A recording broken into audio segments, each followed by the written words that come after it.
limited to one computer, wanted to get into game streaming, but that one computer takes too much of a hit to keep your FPS at an acceptable level, there's a new software out there that brings together video encoding, streaming, alerts, overlays, and stuff all together into one, and it's simple to use. Stay tuned for more.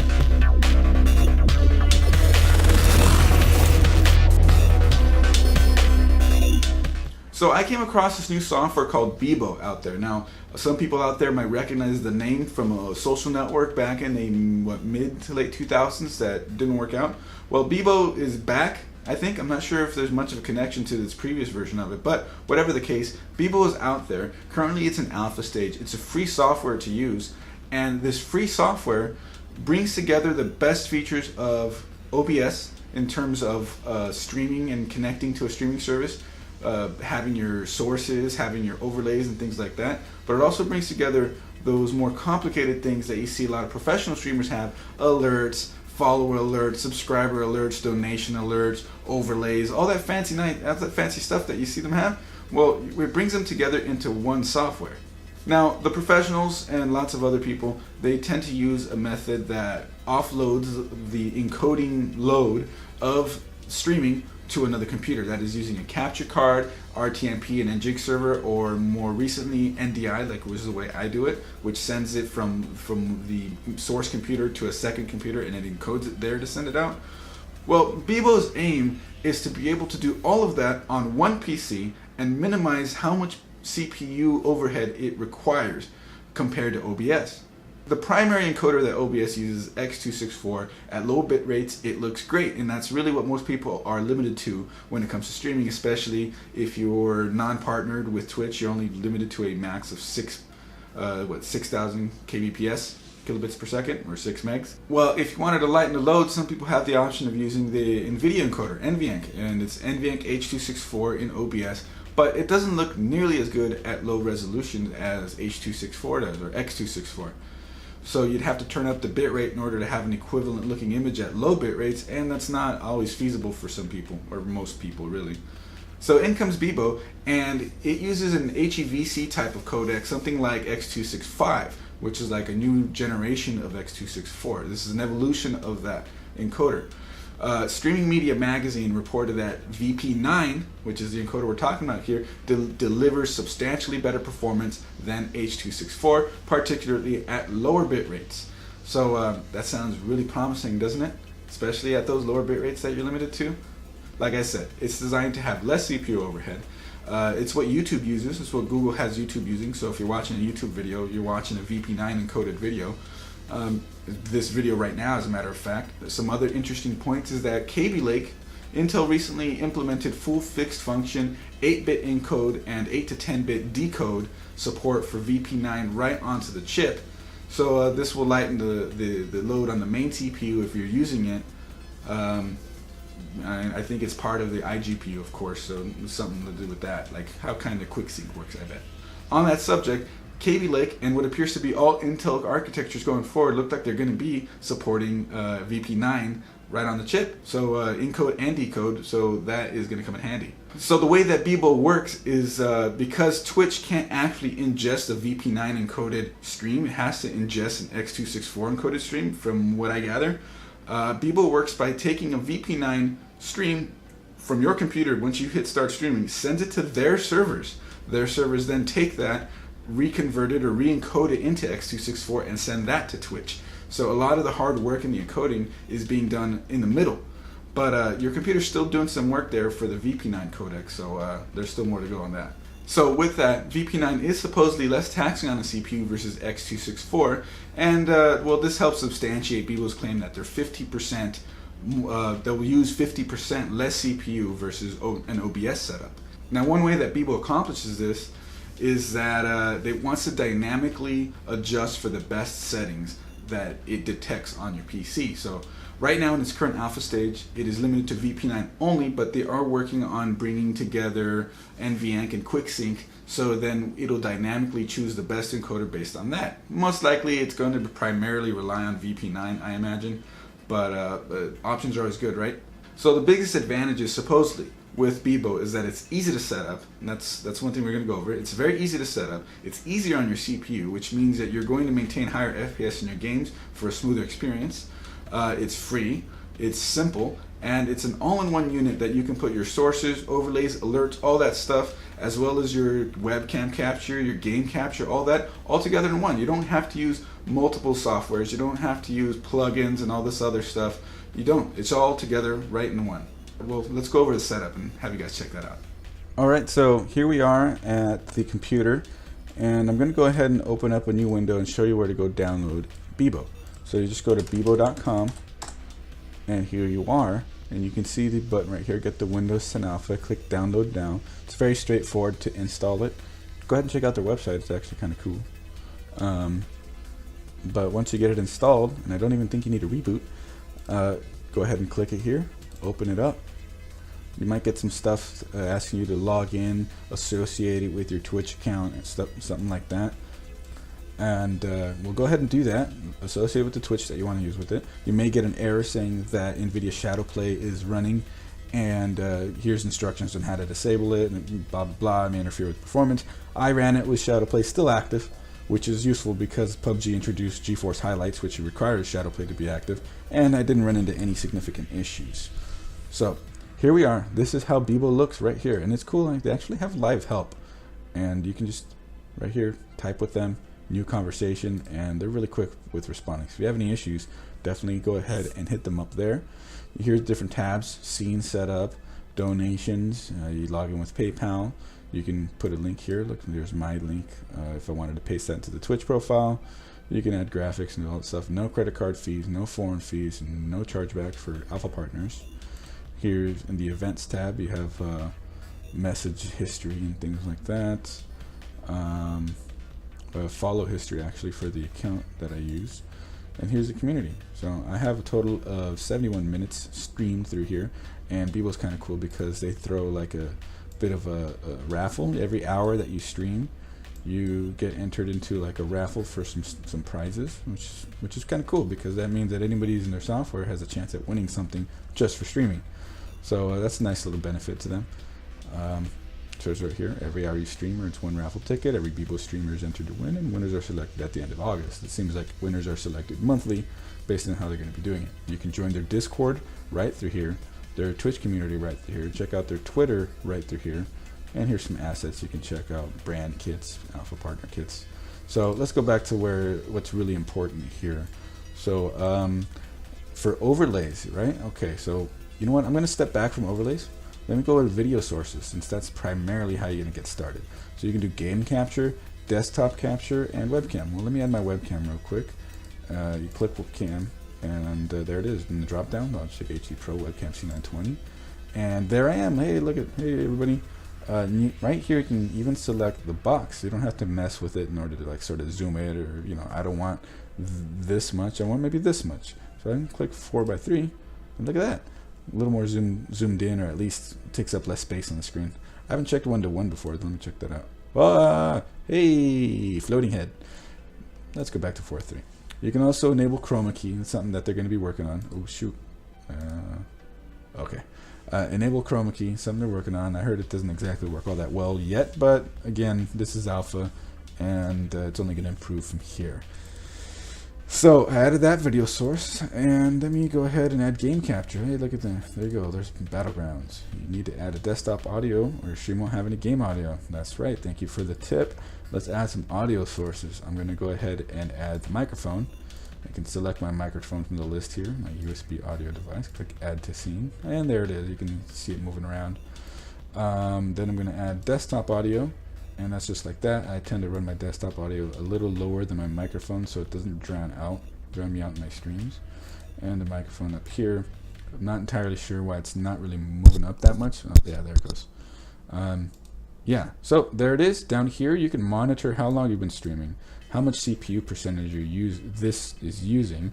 You can adjust your stream title and what game you're playing right here. You turn the preview window off and on, select your FPS that you want to use, and your bitrate that you want to use. So, well, we can see here that I have a black screen. Well, let me launch Battlegrounds so you all can see.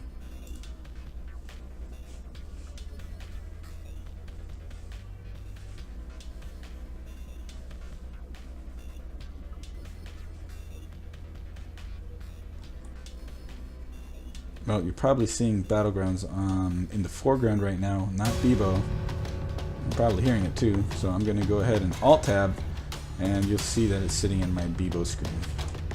Hey, look at that. So if you're Alt-Tabbed, it's going to freeze in your preview window, so yeah. I'm going to go ahead and close it out real quick now.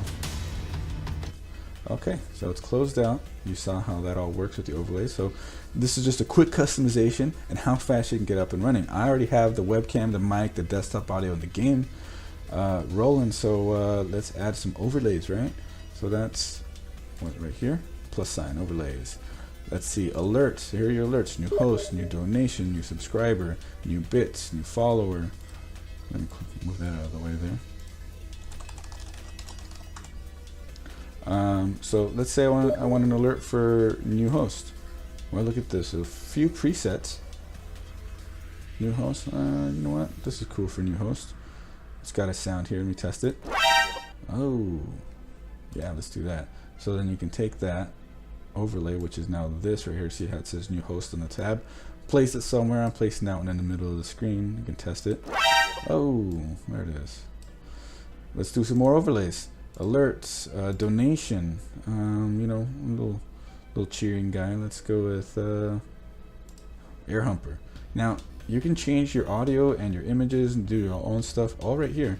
Timing, the duration of it, a message that shows if they do that, a background. You can adjust all how this looks, which is pretty cool, or you can just upload your own image and your own sound. Well, this is gonna be the same sound. So you hit change and it wants your own. So it's not like they have too much of a library of stock sounds for you, but it's cool that they let you add whatever sound you want. So there's that. So let's save that. And that's here. I'm also going to stick that one in the middle since I doubt they're all going to go at the same time. Woo! Next overlay. So the most important one that people are going to, on Twitch, that you're going to want is new follower. So new follower, hey, you know what? Yeah, Hypnotoad. Perfect. Save it. Stick that up here and let's have it. Oh, yeah.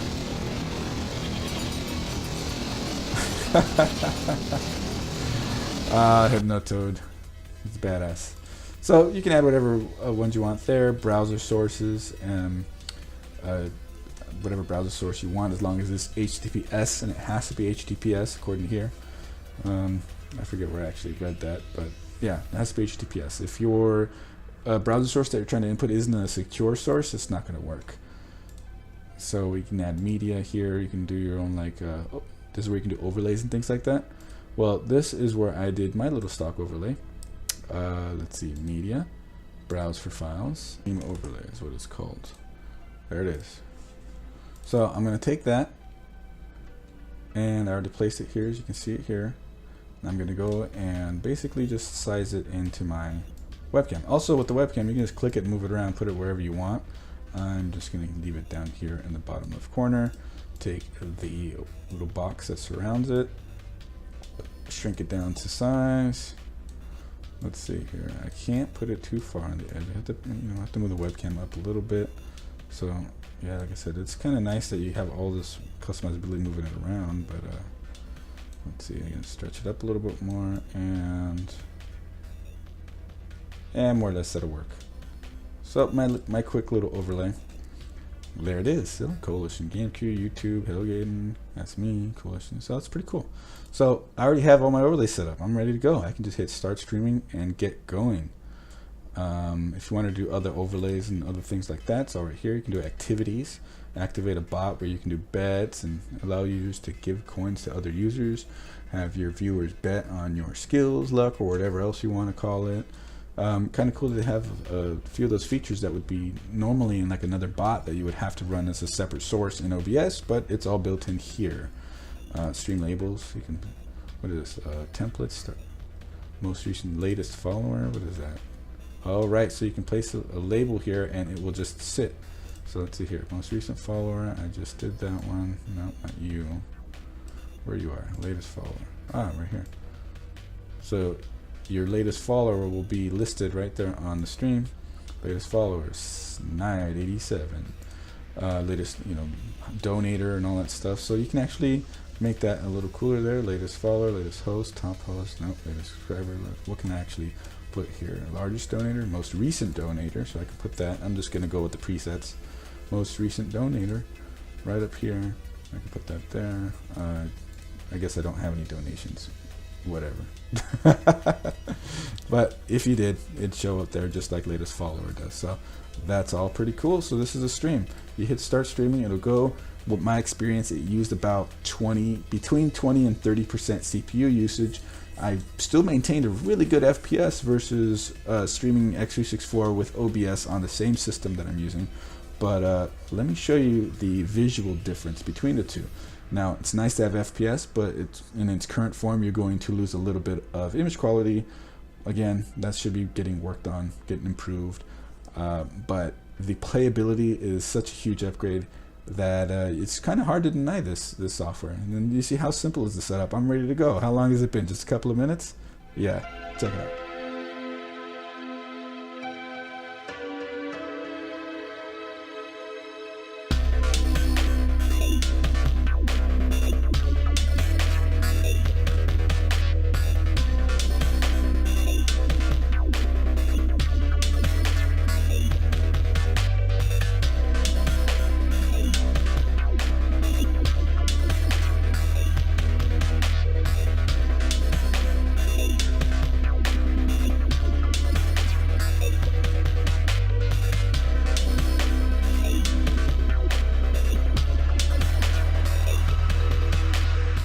So there you have it, side by side from OBS using x264 at 2800 bit rate on the medium CPU preset versus Bebo, and however it does it with the 3000 bit rate and its VP9 encoder. So as you can see, it looks a bit more pixelated, but the performance on the computer gaming and streaming is top notch. Like it actually runs super good, a lot better than if I was streaming just from OBS using 2800 bit rate with a very fast CPU preset, because it's pretty heavy on the CPU to use x264, and that's as best as I can do on a single PC setup and have acceptable levels of FPS in like PUBG, for example.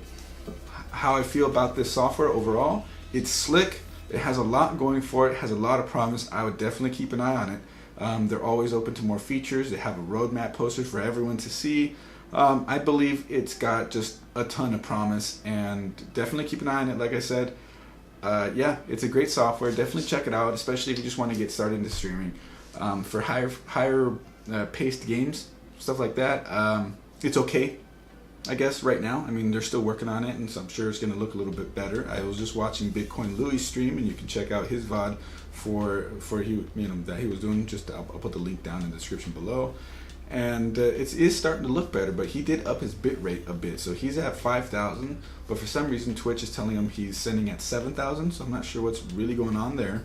But his stream looks a lot better. So looks like VP9 using a little bit more bit rate will do the trick. And yeah, so I can't really say much more than that.